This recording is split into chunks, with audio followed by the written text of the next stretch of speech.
ابتدا ہے رب جلیل کے بابرکت نام سے جو ہماری شہرک سے بھی زیادہ قریب ہے۔ کس کی ہمت ہے ہماری پرواز میں لائے کمی، کس کی ہمت ہے ہماری پرواز میں لائے کمی، ہم پروازوں سے نہیں حوصلوں سے اڑا کرتے ہیں۔ صدر اعلی وقار، یہ 6 ستمبر 1965 کی رات تھی جب ہمارے ازلی دشمن نے بزدلی کے ساتھ وطن عزیز پر حملہ کرنے کی کوشش کی۔ ان کا گمان تھا کہ رات کی تاریکی میں وہ خاموشی سے اس سرزمین پر قدم رکھیں گے اور پھر صبح ہوتے ہی لاہور کے دروازوں تک پہنچ کر اس کے اہم مقامات پر اپنا قبضہ جما لیں گے۔ دشمنوں کو لگا کہ اچانک وار سے پاکستانیوں کے حوصلے پست ہو جائیں گے اور وہ دنیا میں بھارتی فوج کی نام نہاد کامیابی کا اعلان کر سکیں گے، مگر بیچارے دشمن یہ بھول گئے تھے کہ انہوں نے ایسی سرزمین پر قدم رکھا ہے جس کے نوجوان اپنی جان ہتھیلی پر رکھ کر نکلتے ہیں، جس کے بوڑھے اور نوجوان اور یہاں تک کہ جس کا بچہ وطن کی محبت سے لبریز اور قربانی کے جذبے سے سرشار نظر آتا ہے، جس کے سپاہی بم اور توپوں سے نہیں، بندوقوں اور تلواروں سے نہیں بلکہ اپنے مضبوط ایمان اور جذبہ حب الوطنی سے لڑتے ہیں۔ ہے قسم مجھے اس مٹی کی، میں دیس نہیں مٹنے دوں گی، دے دوں گی جان میں اپنی، مگر یہ پرچم نہیں جھکنے دوں گی۔ صدر اعلی وقار، اس دن منظر کچھ یوں تھا کہ ایک طرف بھارتی فوج اپنی کامیابی کے خواب دیکھ رہی تھی تو دوسری طرف میرے ہم وطن پاکستانی بھائی پاکستان زندہ باد اور جیوے جیوے پاکستان کے نعرے لگاتے ہوئے یہ نوید دیتے سنائی دیتے ہیں۔ خونے دل دے کر نکاریں گے رخے برگے گلاب، خونے دل دے کر نکاریں گے رخے برگے گلاب، ہم نے گلشن کے تحفظ کی قسم کھائی ہے۔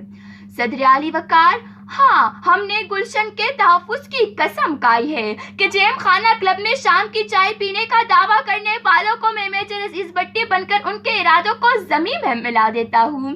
صدر اعلی وقار، ہاں ہم نے گلشن کے تحفظ کی قسم کھائی کہ راشد منہاس بن کر میں دشمن کے طیارے کا رخ موڑ دیتا ہوں اور اس کے ارادوں کو زمیں بوس کر دیتا ہوں۔ ہاں علی وقار، ہم نے گلشن کے تحفظ کی قسم کھائی ہے کہ کبھی ایم عالم تو کبھی سپاہی مقبول حسین تو کبھی طاہرہ قاضی بن کر میں دشمن کو یہ للکارتی ہوں کہ ارے گولی ان بچوں پر کیا چلاتے ہو، گولی چلانی ہے تو مجھ پر چلاؤ۔ دشمن کے قدم آئے اگر پاک وطن میں، ہم اس کو سلا دیں گے مٹی کے کفن میں، بن جائیں گے باطل کے لیے قہر الہی، ہم ملت اسلام کے جانباز سپاہی، لہرائیں گے ہر حال میں اس دیس کا پرچم، روکے بڑھنے سے ہمیں دشمن میں کہا دم۔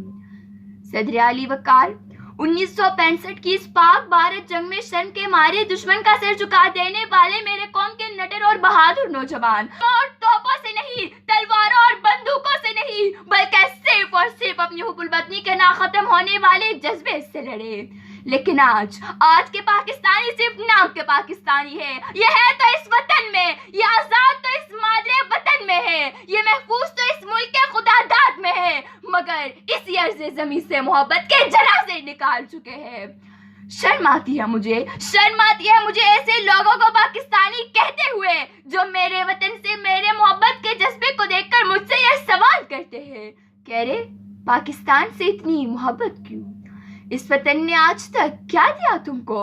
تو علی وقار اس پر یہ 78 سالہ پاکستان چلا کے کہتا ہے، ارے تم نے کیا دیا اس کو؟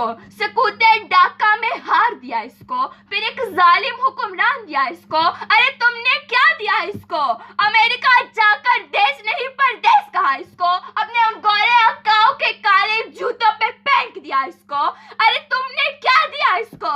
اے ناروں کا زہر دیا اس کو یا پھر ڈون لیکس کا کہر دیا اس کو؟ اور پھر بھی کہتے ہو وطن نے کیا دیا تم کو؟ ارے اس وطن نے وطن دیا ہے، وطن دیا ہے، وطن دیا تم کو۔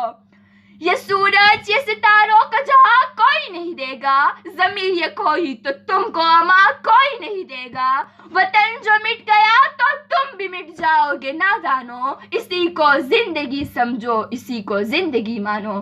شکریہ۔